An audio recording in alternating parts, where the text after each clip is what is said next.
We've got a bunch of people in here. Wow, 30 attendees. I'm super Alrighty. psyched. Yes, so happy Wednesday to the ISM New Jersey team and all of our friends in procurement and supply chain. This is a show that ISM New Jersey and myself and my team bring to you each month. It's called The Voice of Supply Chain, and we interview people doing really unique and innovative things in our industry. And the goal is to hear their personal journey and story. So I am super excited to have a very close and dear friend with us today who is rocking his new swag. We got a little show and tell before, and I'm glad to see he's wearing the new Procurement Foundry hat. But this is Mike from the Procurement Foundry.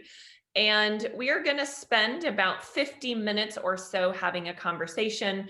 And this is going to be a little bit different. I think a lot of us know Mike as the leader and founder of Procurement Foundry, but there's a lot of really interesting and unique things that start from his childhood and him being an entrepreneur and a chief procurement officer. So we're going to dive into all of these things today.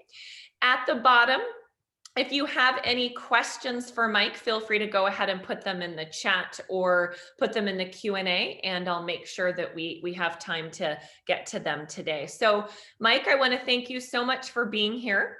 And I want to kick off our conversation talking a little bit about your childhood and some of the things that shaped the person that you are today. So I'd like to start off with you sharing a favorite childhood memory. This is feeling a little bit like a therapy session. Should I be paying for this, or? Just drink your coffee and relax. I'm from Boston, so if we don't have a Dunkin' Donuts within arm's reach, it's against the law here. But I'm happy to talk about my childhood and what was, whatever you want to talk about. I'm an open book, as they say. Okay, so I want to hear a favorite childhood memory. Favorite childhood memory for me was favorite childhood memory for me was Taco Tuesday at my house. My dad raised me as a single parent after the age of 5, and I was allowed to have friends over for Tuesday night for Taco Tuesday, and my dad made Taco Tuesday kind of this big event. And we loved it. We had a bunch of right up through high school. We had Taco Tuesday night, and I was a football player and a football captain, and we used to have Taco Tuesday for like 15 guys. At the end, it was like 15 guys. So yeah, Taco Tuesday is a huge one for me. Spending time with my dad. I have a really vivid memory of about 7 or 8 years old. And my dad was young, so he was single and he was dating, and he took me everywhere. One thing I can say about him, I was involved in his entire life, and I can remember going to an outdoor event, a concert event at a place called Tanglewood in Western Massachusetts, and I saw James Taylor and Carly Simon when I was like 8 or 9 years old, and I think that was my first conference.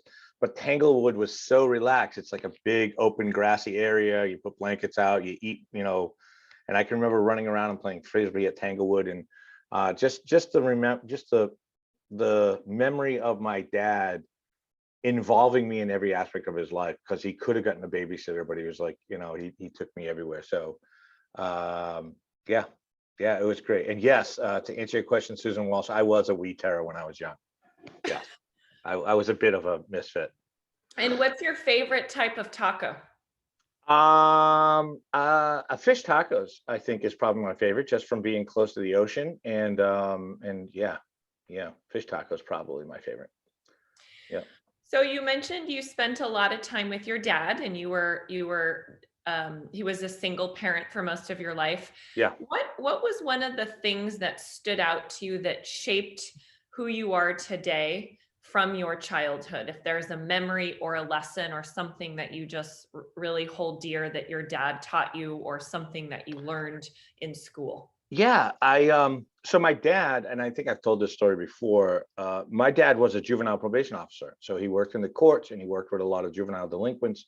And he tried very, very hard to make a difference. And when I got old enough to understand what he did, which was trying to get, kids who were off the chosen path back on the path. I asked him one day, I said, this has got to be an exhausting job. All you see all day long is kids in trouble, kids in trouble, kids in trouble. And I can remember him telling me, if I can help one kid a year, I've done my part. Of the hundreds of kids I see, 3 or 4 kids a day times 200 days, I see, 600, 800 kids. If I can help one of them get out and change their life, that's enough for me. And probably the lesson learned that I learned from my dad was, it's an amazing responsibility and requirement and responsibility to be able to try and help everybody else without asking for things in return. So, I mean, that's certainly probably one of the driving principles that I've had in my life. My dad was the type of guy who would, I would grow up and there would be a kid on our couch on Saturday morning, so that he didn't have to spend the night in a detention center, because then he would be taking him to a camp or to a delinquency center where he could get outside. And my dad was that type of guy who was like, hey, why don't you sleep on our couch? So I met a lot of kids on my couch on Saturday mornings before we took them out to a logging camp in Maine or a rehab facility out in Western Mass. And it was an amazing lesson to learn that my dad ingrained in me, which was to try and help others whenever possible and do it without asking for something in return. And I see the mentorship theme a part of Procurement Foundry, and I've seen some posts recently where you're helping people find mentors. So I can see that's a part of the core in the company that you're building also, which is awesome. Yeah, absolutely. I mean, we built Procurement Foundry. I built Procurement Foundry selfishly because I needed to talk to some other people. But at the same time, I built Procurement Foundry because as a chief procurement officer, I've never found a really good collaboration point for procurement and supply chain people before. I mean, we went to conferences, and conferences are great, don't get me wrong. But conferences are a 1-2 day event, and then you get back and you get 700 emails. And I thought to myself, geez, I can't even remember the name of the person I met on Wednesday night because I had one too many cocktails at the bar or something like that. And thank God, I mean, I know they're one of the 45 or 50 business cards that I have.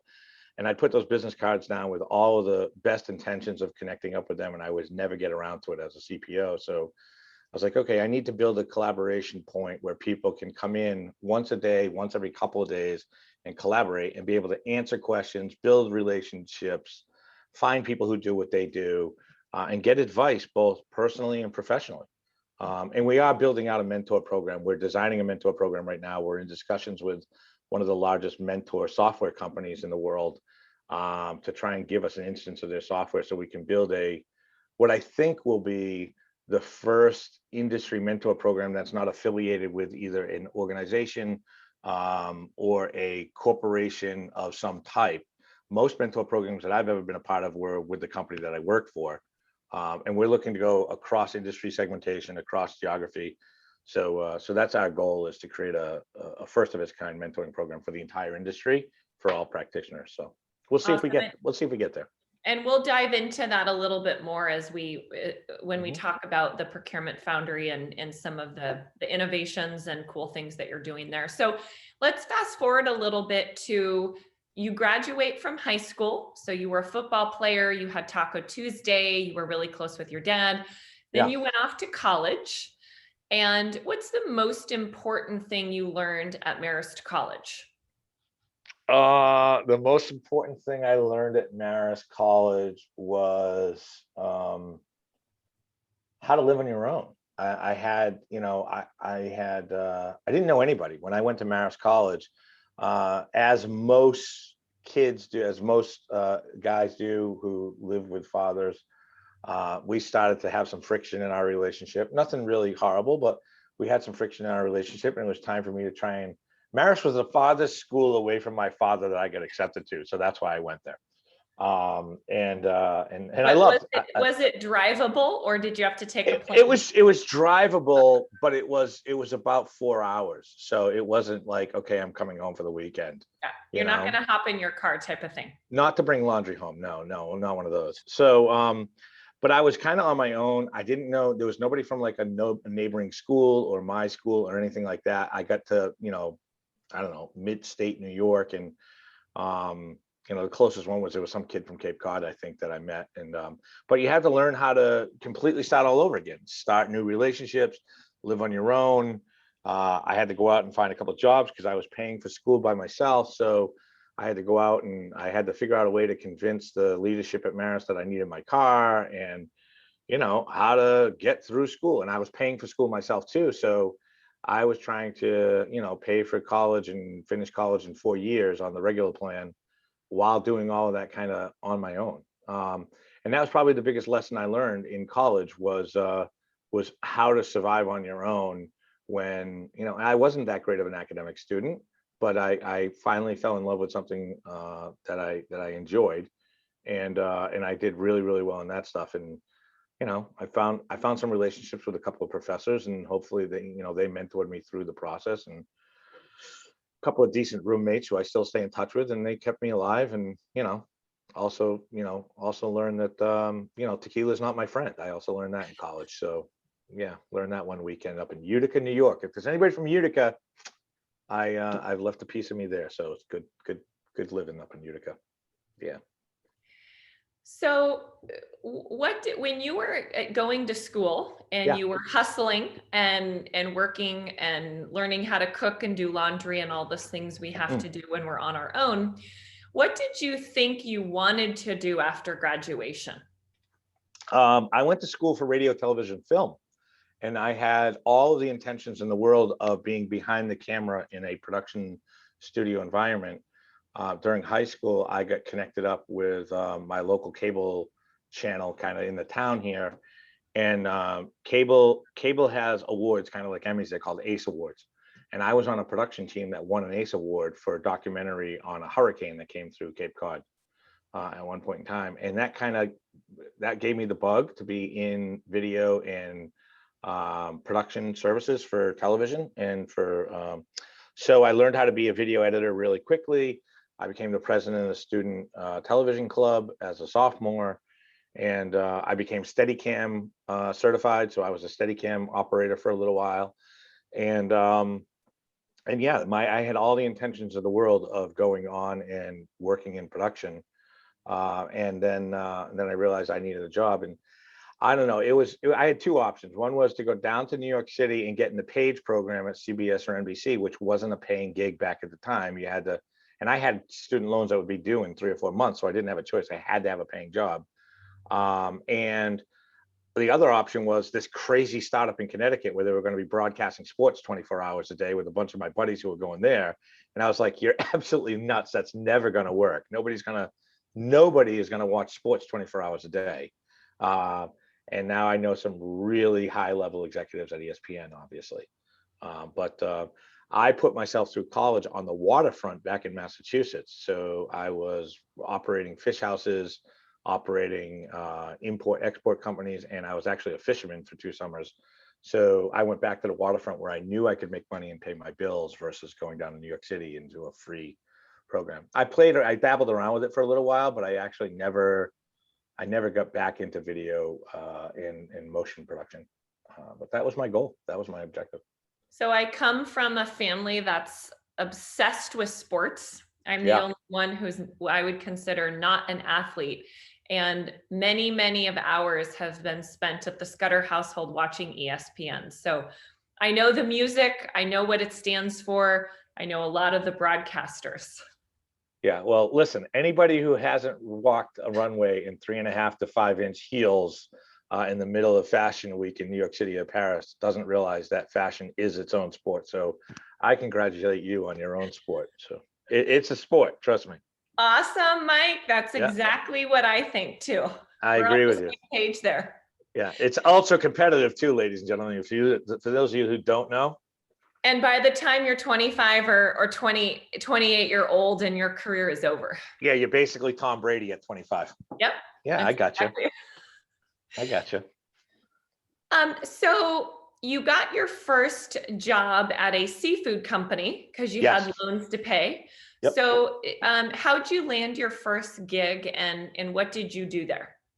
Yeah, so I was that kid who never went on spring break or never went away on holidays. I went home and made money, right? because I decided, at the ripe age of 18 to go to a private school in upstate New York, which in 1988 was ridiculously expensive. So I decided, yeah, okay, I'll go to probably the most expensive school I could. And so I needed to make a lot of money to pay for school, which I did. So I was working in the seafood industry. And over the years, when I graduated from college, I had a knowledge base because I had been involved with some different operations. And one of my friends called me and said, hey, I'm going up to East Coast Seafoods, which at the time was the largest lobster company in the world, which was north of Boston. And he said, I'd like you to come up and help me operate the import export division of East Coast Seafoods for the fish side of it. So their primary business was lobsters, and I had all my background in fish. So they were, when you ship 2,000 pounds of lobsters to Paris, there's a little bit of space for some fish, and they would fill in the space with 500, 600 pounds of fish, and then they'd put it on the airplane and fly it overnight to Charles de Gaulle. And we were responsible for that 500 or 600 pounds that was being exported overseas. So I went to work doing that, and yeah. So you landed in supply chain without it being planned. That's the funny part, was I didn't realize it. I had my first supply chain job when I was 17. I had just finished high school football, and I wasn't running winter track at the time. And my friend, who actually got me the job later on in life, came and said, hey, I'm unloading scallop boats. The boats are coming in, so the harvesters are coming in. We need to unload them, put them in a truck, and then distribute them out to the processors who would package them and send them to San Francisco or New York City or wherever they were going. And I was like, yeah, all right, I'll come do that. And what I didn't realize at the time at 17 was I was inserting myself into the supply chain of one of the most difficult aspects of the supply chain, which is raw, fresh seafood. It's a supply chain for bolts and nuts and subassemblies of automobiles is difficult, but putting yourself into the supply chain associated with a product that is perishable and dying and losing value every second you own it is I would argue probably one of the most difficult supply chains. And I had no idea I was in supply chain. No idea. I had no idea. And then I stayed in it for about 11 years, even after college. And then one day I was running the largest fish exchange in the world, the digital auction based on computers and software. And I was like, geez, I'm the only guy down here with a 4-year degree. I probably should go try and do something else for a little while. Yeah. So you left East Coast Seafoods. Yep. And then you went to, I'll say if I'm saying this correctly, Digitas LBI. I went to Digitas, yeah. So Digitas, okay. Yep, yeah. Digitas was actually, I made a quick little stop during Y2K at State Street Bank. Excuse me. So I went from East Coast Seafoods I actually started getting involved in computers. A friend of mine came up one weekend from Marist and said, I'm going to work for a magazine that'll never go to print. And I was like, what the hell does that mean? And he said, it's called the World Wide Web. I'll be up this weekend. I'll show it to you. Had a laptop, had to dial in from some bizarre place, and showed me the, and, the dial-in modem and all that. How big was this laptop? I'm not sure I can it was about the size of a copy machine. I'm not going to lie. And, and he said, this is the World Wide Web, and it's based on the internet, which is really interesting because Marist College is right next to IBM, and Marist College was actually on the ARPANET. So Marist College was one of the original positions. So I had email back in 88, 89. I had no idea what to do with it. So I was like, well, what the hell is this? And he said, it's an extension of the network that we had at Marist, where you could talk to people from Stanford and all these other colleges. And I was like, and he said, so it's starting to commercialize. And that was my first introduction to computers and the World Wide Web. I got into and started building websites. I went from East Coast Seafoods, and then I started managing the fish auction because the fish auction was computerized. And I was the only kind of guy that they could find that knew computers and fish. Then I had that aha moment where I was like, okay, I'm the only guy down here with a 4-year degree. I need to go. And that was right around Y2K. I went to State Street Bank for Y2K for a hot flash minute. The vice president of IT inside of the division that I was in landed the chief information officer role at Digitas within 5 months of Y2K ending. I'm sorry, Y2K ending. And he called me and he was like, hey, I really trust you. I like your work ethic. I think you're going to be great. I don't have a role for you yet, but I want you to come check out this digital advertising shop that I just learned that that's the chief information officer at. And it was in Boston. And I was like, I'm not going into Boston. Like, my job was right on the 128 loop. It was great. It was going to be another hour. And in a total cliche moment, we sat and had dinner in a steakhouse in Boston. He slid the cocktail napkin across the table at me and told me how much I was going to be making. And I promptly drove back to Braintree and gave my notice and said, I'm starting in Boston on Monday. Yeah. So you went from fish to back to media. I went from fish back to media. And I, oddly enough, inside of Digitas, I worked in the IT department. And I told him, I said, listen, I'm not a technologist. I don't know routers. I don't know switches. And he said, yeah, but you kind of did the call center thing and support services for Y2K. I just need somebody I can trust. So he immediately threw me at this portfolio of contracts that was sitting on his desk. He's like, just read through these and see if we're getting killed. And that was my introduction to procurement. And he said, it seems like you happen to have some negotiation skills that you've acquired from all those years in the waterfront. And I was like, yeah, man, I can, I ran an auction house. If you can't negotiate, if you run an auction house and you can't negotiate, you've got problems. So yeah, I learned how to negotiate and haggle and, yell at people across the waterfront and truck drivers and all that.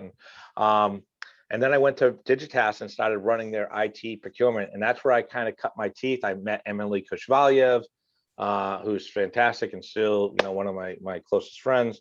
And Emily and I worked together for about 18 years, and I just managed the business side of technology for a hyper growth digital marketing company. Yep.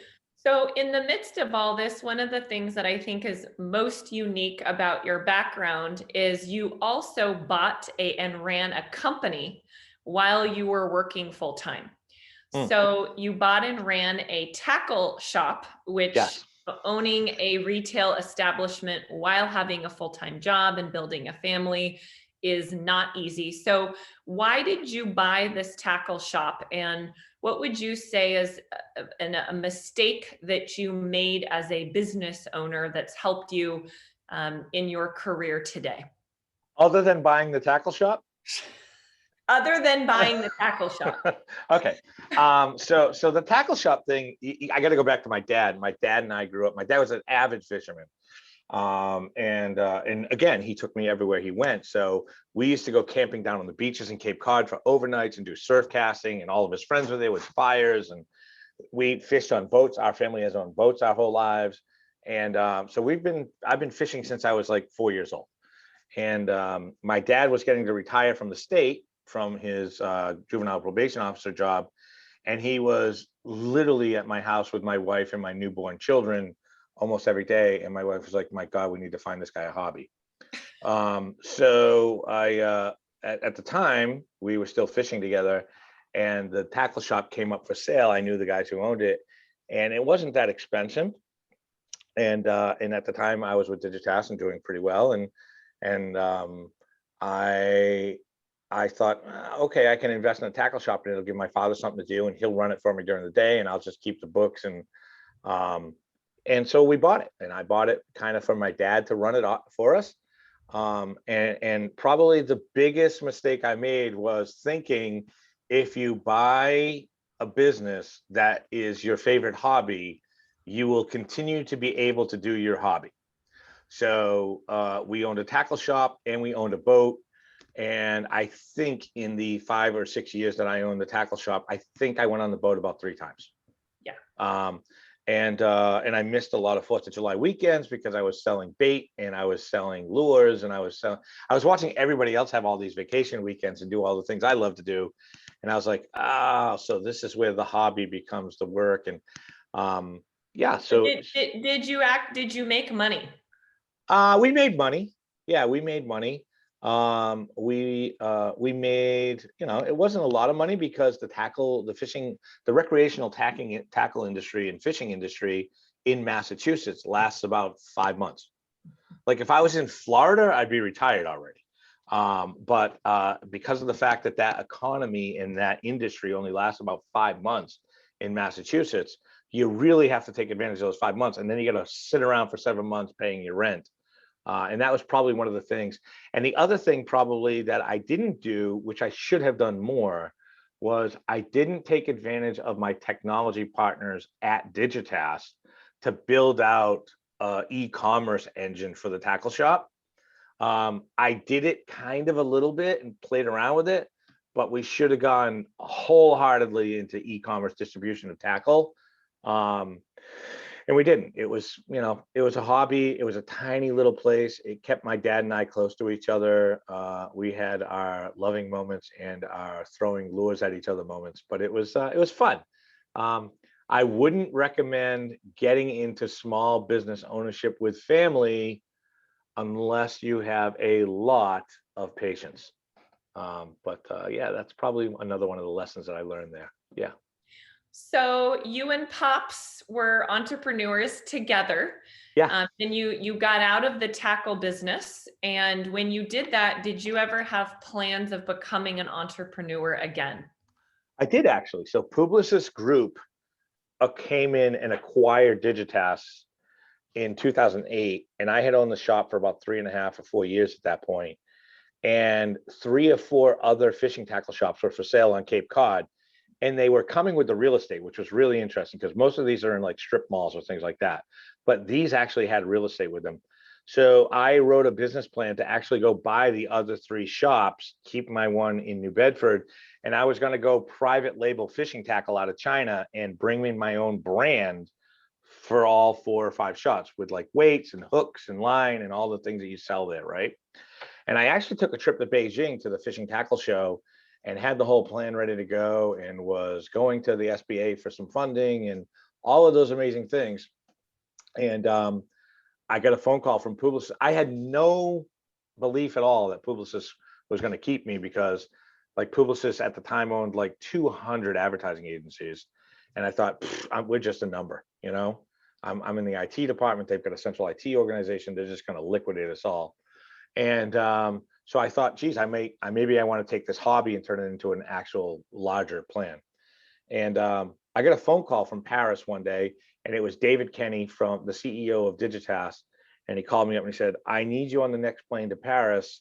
They're attempting to build a centralized procurement organization for Publicis Group and all of their 300 agencies around the world. And I told them how much money you've saved us in technology over the years, and they want to meet you right away. So I had to put the whole fishing tackle conglomerate industry on hold, which was great because it collapsed right after that. And I went to Paris and took a job and headed up procurement for Publicis Group for the next almost 10 years. And that's the story. That's what you wrote.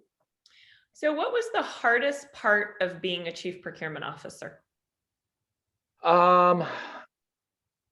At the global enterprise level, the hardest part about being a chief procurement officer for me was getting consensus on programs when you've got a company that owns multiple hundreds of business units.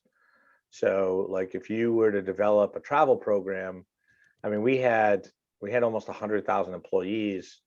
Our travel program was, I want to say 150 or 200 million globally.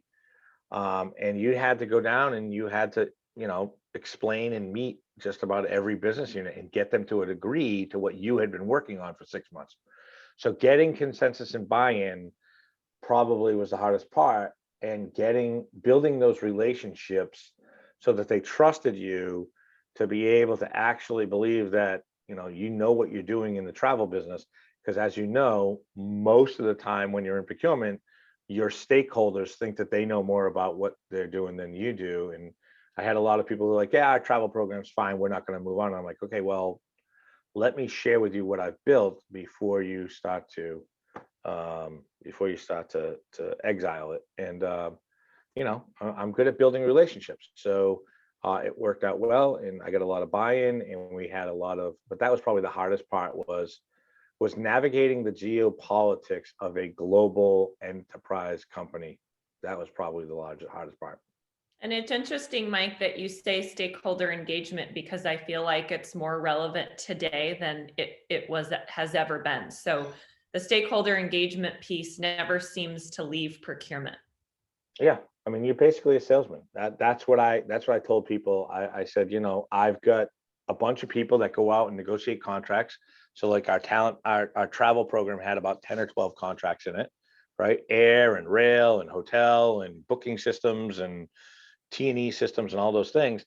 We'd match those all together, and then I would take them out and be like, okay, here's the program. This is how it works. Whether you're a 25-person advertising shop or Leo Burnett with 6,000 people, I need you to all row the boat together, because Leo Burnett could have gotten really closely to those price points, but all the others were seeing massive margin improvements from aggregated buying. So I've actually been to the Leo Burnett office in Chicago. Yeah, I had an office there for a while. I had an office in Boston at Digitas, an office at the Merchandise Mart and at Leo Burnett for a while, and I had an office in New York City on Broadway, and I called it the Procurement Bermuda Triangle, because I had the IT folks in Boston, I had the production, marketing and production and advertising folks in Chicago, and I had all the rest of indirect procurement like travel and everything else in New York City, and I'd go back and forth between the three of them almost every week I was on the road. How many days a year were you traveling? Between 120 and 150. Yeah, it was a lot. I'm a platinum for lifer. Yeah, no question about it. So as a chief procurement officer, I know you worked on a lot of different types of deals. I want to hear about the most interesting deal you worked on. Wow, the most interesting deal I've ever worked on outside of my marriage vows. Let's see. Hopefully your wife is listening. We'll make sure she gets a copy of this. Yeah, absolutely. Thank you for that. I think some of the most interesting deals, I think, I used to think that software deals were really complicated. And I used to think that some of the other deals were really complicated. And then I sat down one day and tried to digest one of our airline contract deals. And I was like, okay, so I don't understand how there's only 120 seats on this plane, but there's 180 types of tickets that you sell on one plane. And then there's routes, and then the airlines have this thing called Sabre, and when you sign up to a contract with the airlines make you agree to allow them to pull all your Sabre bookings, so they know what your usage is in certain markets. So like, for example, from Boston to Chicago, every airline that I was negotiating with knew exactly how many segments we were flying, exactly who we were flying with. And it's kind of like, so you can't leverage the market share game and say, okay, I want to give you 3%, 5% more. And it was really, really complicated. It was, I mean, it took, for those of you who are in the travel side of the world, large travel program contract negotiation, because then there's footprints. Like, are you going to go with United? Are you going to go with Delta? Are you going to go with American? Are you going to, like, okay, I need this much footprint. And you're going to give me discounts on these segments, but not these segments. That was the hardest part. Probably the most complicated contract, some of the most complicated contracts I was ever a part of. With some of the, I feel like we need to give a shout out to Susan and the data. It sounds like the airlines had some good data. The airlines have all the data. The airlines have all the data. And you walk in the room and they're like, so why don't you tell us about what happened this month? And I'm like, why should I tell you? You guys know everything. Just tell me what happened.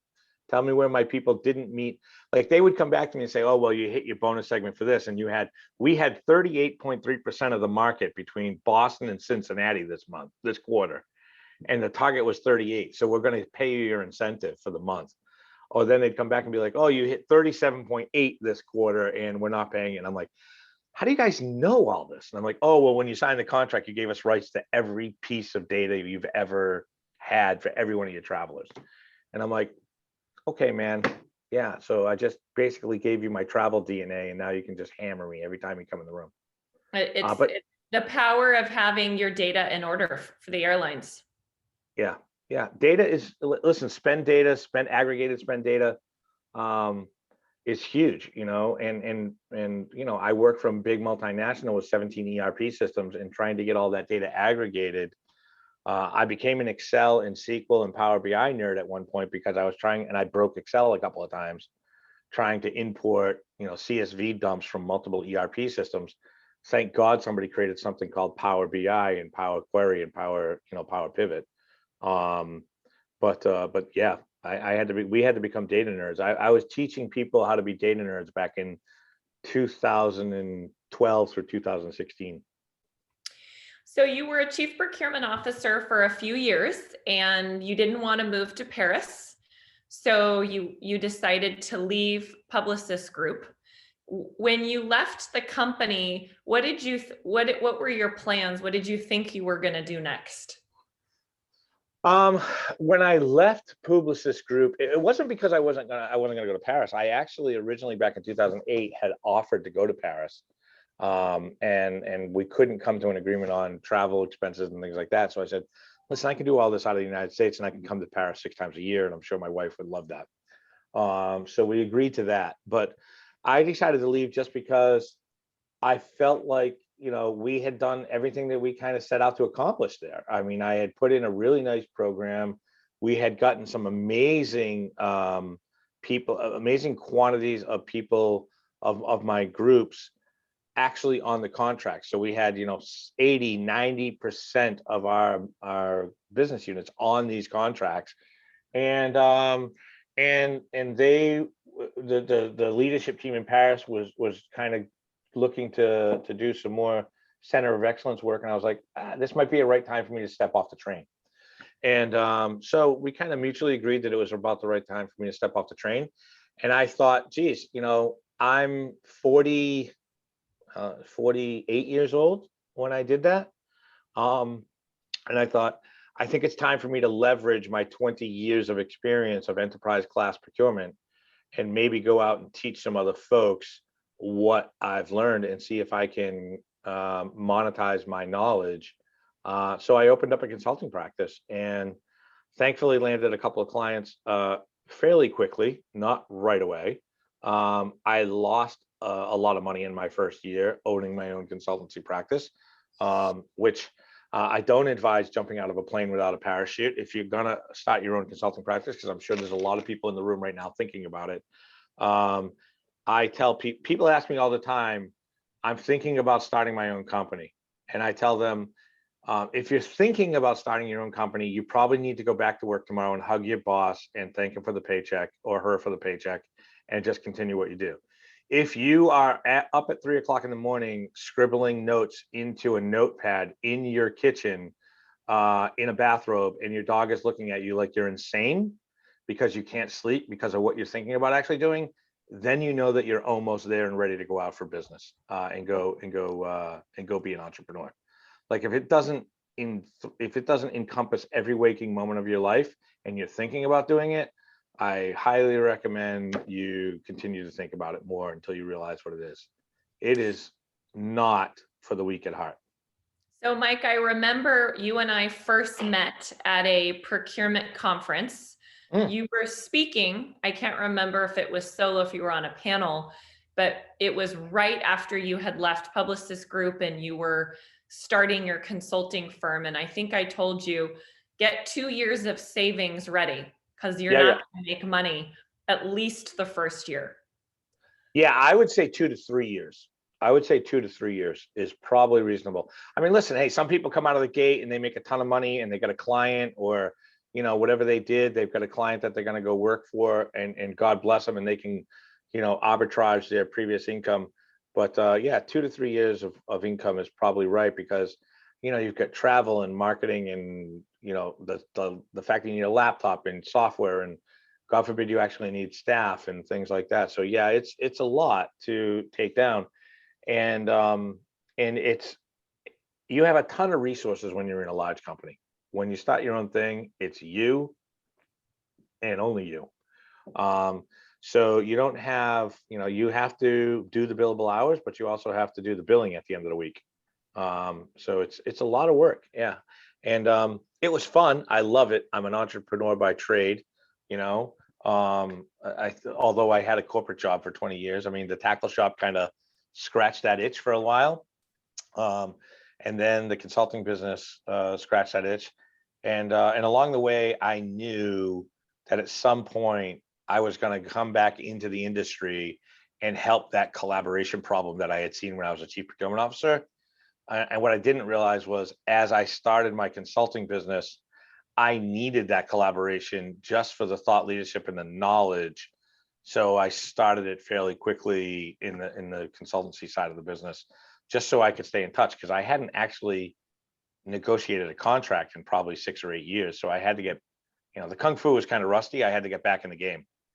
So you started doing consulting, then you decided to pivot and create some sort of collaboration virtual community. And originally it actually wasn't called the Procurement Foundry, if I recall. Yeah, originally we started it on LinkedIn. Yeah. And we called it The Real Deal. And I started The Real Deal, and there's probably a couple of Real Deal members in here today. And if you are, please shout out in the chat so I can say hello to you. The Real Deal was supposed to be Fight Club for procurement. It was going to be on LinkedIn. I was going to invite 40 people in. It was non-searchable. You couldn't find it. If you wanted to get a seat in The Real Deal, someone in The Real Deal had to actually sponsor you. And then I would do a background check on you and bring you in. And it was Chatham House rules. And I thought, okay, we'll get 60, 80, maybe 100 people in here, and we could be talking about, best practices or RFP templates, or, maybe we'll talk about some different levels of, category management or something like that.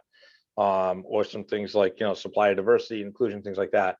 And to my surprise, it went from 40 people to about 800 people in 5 months. And my new full-time job was vetting people into my LinkedIn group. And that's when I went to my consulting partner and I said, hey, I think this micro community collaboration, procurement and supply chain thing has legs. It seems to be a massive empty space.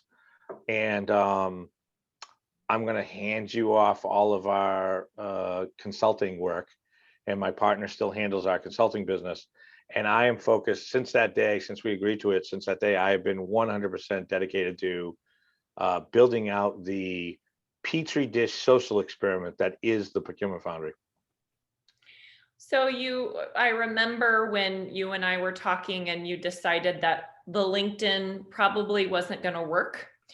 No. It was kind of clunky and there's not a lot of search functionality. So you went out and started looking at platforms, and eventually you landed up on Slack, which is what you're still using today. And then you came up with the Procurement Foundry name and the logo. Yeah. How did you know when you had the right idea? And I know that that's a question a lot of people who are with startups or who are entrepreneurs think about a lot. There are still days where I don't think I have the right idea, to be honest with you, if I'm fully transparent. But I think that we're dialing it in and we're getting better at it every day.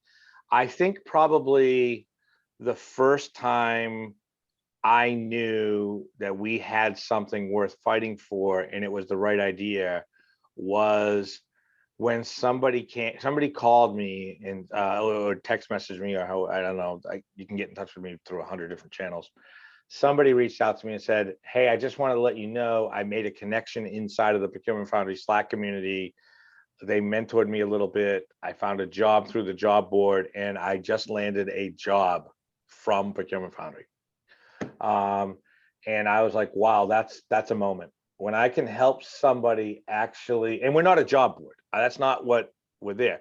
We're a community, and the community is to help each other, collaborate, grow, learn, share. But I can remember the first time somebody said to me, I just wanted to thank you. Without you building this thing, I wouldn't have left the job I hated and started the job that I love. And that was a real special moment for me. And that was one that I won't forget. And then I also had another moment where probably once we get to about 1,200 or 1,300 members, one of the C-level executives of a major financial institution called me up one day, and he said, "Hey, I got to be honest with you. I just canceled my Gartner subscription." And I was like, "I'm sorry, what?" And he said, "Your collaboration room with your 500 IT category managers in it, I get faster advice and more information from your peer collaboration network than I get at Gartner, and it's unfiltered. So I get it directly from my peers. So I don't need Gartner. I don't need a Magic Quadrant because I can just go in and I can ask my peers and they answer me in an hour or 2 hours." And that's when we had 500 people in there. Now we have 1,500 people. So yeah, that was another kind of aha moment for me where I was like, wow, we've created a real peer-to-peer sharing network that kind of eliminates the consultancy model a little bit. So one of the other things that I think is really hard for visionaries and creators like you, because you're the idea person, right? You're always thinking about what to do next, how can we pivot, Yeah. is the leadership part of it and building a team and managing people. So how have you become a good leader through starting and building the Procurement Foundry? Um, I kind of tapped into some of the skills that I developed at Digitas, and I don't know. I mean, there's probably some of my old team. We can certainly call Emily on the stage at another future, and ask her. But I tried really, really hard to build teams of people I trusted and who had ambition. My thought process is, if I can trust you and you have ambition, I can probably teach you just about anything you need to know, or I can send you someplace where you can learn what you need to know. But I need to know that I can trust you, and I need to know that you've got the drive and the ambition to want to do something powerful. And if you want to do that, then I can give you the tools and the ability to be able to go do that. And that's what I try to do with my teams, and that's how I try to develop teams. And then I try to step away from them a little bit and be like, okay, listen, I want to be in the event space. I want to be running webinars and conferences and things like that. I'm going to bring some folks in who know that. I'm going to share my vision with them, and then I'm just going to let them go build it, because I don't know how to build conferences, right? I mean, you and I built the conference together, and we did as good as we could do together, right? But you and I haven't been in the conference development business before, and we did a great job for the one that we built together. And then to watch some real pros come in who have been doing this their whole careers and be like, oh, this is what you're supposed to do. Okay, great, go do it. So I try not to micromanage, and that's probably, and I try to positively enforce people. You know, it's kind of like coaching a T-ball team, right? You don't want to go, hey, Jimmy, you did a horrible job, you missed the ball. It's like, hey, buddy, great swing, you tried it. Next time, maybe lower your bat a little. Just try to help them learn what they could do to improve, and let them go at it. Because watching them, you know, have that aha moment is amazingly rewarding to me too. So I love building teams. The other thing that is really hard about being an entrepreneur is you get told no a lot. You can't do this. This isn't going to work. This isn't a good idea. Yeah. So how do you handle adversity and doubt? Yeah. And I should ask your wife this too when you're not around and see what she says. So you know, I don't go out and kick the dog or anything crazy like that. I cannot tell you how many people have told me that I'm crazy for building a community and not charging membership fees. Literally almost everybody I've talked to is like, okay, so you're not charging membership fees for the 5,000 people, and you're giving them this massive amount of value and collaboration point. Why are you doing that? And because, you know, part of my goal is to help an industry that helped me, right? I'm kind of on the, I don't know, the second half anyway of this career in this industry, and I want to try and help as many people succeed and upskill as possible and get to where they want to get to, because this industry helped me along my early years. So getting told no happens every day. I think not only, so here's the interesting part. People outside of you are going to say no to you every day. Like, oh my God, that's a horrible idea. Or, oh no, you can't have a conference and charge $49 for people to come. Or, I can't believe you're running a community and not charging people membership fees. Or, oh my God, I can't believe you're going to actually attempt to build out a conference. I mean, look at the people who are in the conferencing industry. You're going to try and compete with those people. What are you, crazy? Right. And that pales in comparison, in my opinion, to the conversation that you have in your head all the time about the self-doubt of, and I've learned this through Clubhouse, imposter syndrome of, oh my God, I don't know if I'm good enough of an entrepreneur. And you're saying no to yourself all the time in your head as an entrepreneur. So I think the ones that are external that people say no to, that's easy for me because that fuels me to go, yeah, oh, you don't think I can do it? Watch this, right? So I will kill myself or die trying to prove you wrong if you say, no, you can't do that to me. The ones that get me are the ones in my head that as an entrepreneur, you're talking to yourself all the time and you're second guessing and doubting yourself. And you're actually telling yourself, no, you shouldn't do that because of the fear of what you know as a safety zone. And it sounds kind of cliche, but there's a little sticker on our refrigerator. Life begins after your comfort zone, right? And that's definitely something in the entrepreneurial world. It's like, all right, man, you're gonna hang it all out there because you're an entrepreneur right now, and this is all about risk. Entrepreneurism is all about risk. You have to accept and take more risk than somebody else will in order to succeed, in my opinion. So yeah, I think there's a lot about saying no, and people say no to you, but I also think the voices inside of your head as an entrepreneur, they tell you that all the time too. So it's a different way to cope with both of them. So Mike, we've got 5 minutes left and we've got some questions coming in from the audience that I want to make sure we address. And then I've got a couple spitfire questions for you that we'll close out the conversation with. So this question is from Evan. Sure. He says, cut from a similar cloth, former WPP guy in their procurement group, Yep. having also touched and couldn't agree more with being an internal salesman. My question for you, what would you consider the most valuable skill learned during advertising holding company procurement other than stakeholder engagement, trust building? Patience and managing up and down the management level.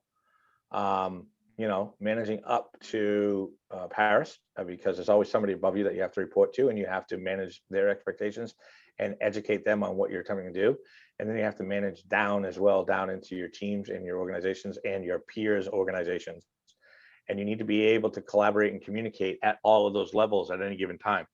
So, you need to be able to talk to a junior creative who doesn't understand why their Canon copier is leaving and you're bringing in Rico, and you need to explain to the CEO of a holding company the value proposition of reverse engineering the leasing contracts for $40 million worth of equipment all at the same time. All right, we've got a question from Eileen. Aside from Apple CEO Tim Cook, procurement and supply chain career path is not often demonstrated as a track to the C-suite. What are recommended strategies and or tips for procurement and supply chain professionals to position themselves to ascend to C-suite roles? I think you need to be a real student of the game. I think you need to spend a bucket load of time with the other C-suite executives. Yesterday, I spent 2 hours on the phone with a Fortune 100 risk management officer talking about insurance, captive insurance, what's happening in risk, financial risk associated with the companies on trade working capital. I think you need to be talking to HR and benefit. You need to be plugged into all your peers. You can't do this in a silo. You need to be learning everything else and what you do by that, in my opinion, is you become intelligent and can hold those conversations with them. You don't need to be a subject matter expert in HR, but you need to be able to understand what they do and how they do it so that you can help add value from a sourcing perspective, because they don't think like we do. They don't think about, oh, well, we're going to do programmatic marketing buying, and we're trying to negotiate our spot buys with Google right now. And it's like, hey man, you've been spending $10 million a year with Google for the last 10 years. Why don't we go to Google and write a 3-year contract where we'll spend $30 million with it? We'll guarantee them that money because we're going to spend it with them anyway. So take some of your knowledge and your expertise against the chief marketing officer and understand what they do and translate it into their language. All right, Mike, my 3 Spitfire questions for you as we close out our discussion. Quality you admire most in yourself. Quality I admire most in myself. The ability to stop and have a conversation with anybody that wants it, regardless of what company they're in or what rank they are or anything like that. I'm more than willing to give time. It chews into a lot of personal time, but I'll give anybody who needs it, I'll give time to them. Biggest pet peeve? Being told no. Favorite thing to do in your downtime? Spend time with my lovely wife and children. And I enjoy, being on the water, sailing and fishing. And also I really enjoy now, and I do it every day for at least an hour, talking to members of Procurement Foundry and just hearing their story and their career path it's amazing what I hear every day. So that's some of my favorite time right now. Awesome, Mike. Well, we are at the hour. I want to thank you very much for being a guest on our show today. If you want to reach out and connect with Mike, he's active on just about every social media platform, but feel free to connect with him on LinkedIn. If you are a practitioner and want to learn more about Procurement Foundry, you can go to procurementfoundry.com, sign up for the community, register for the events, the newsletter, and start to get all the updates and information that they're producing.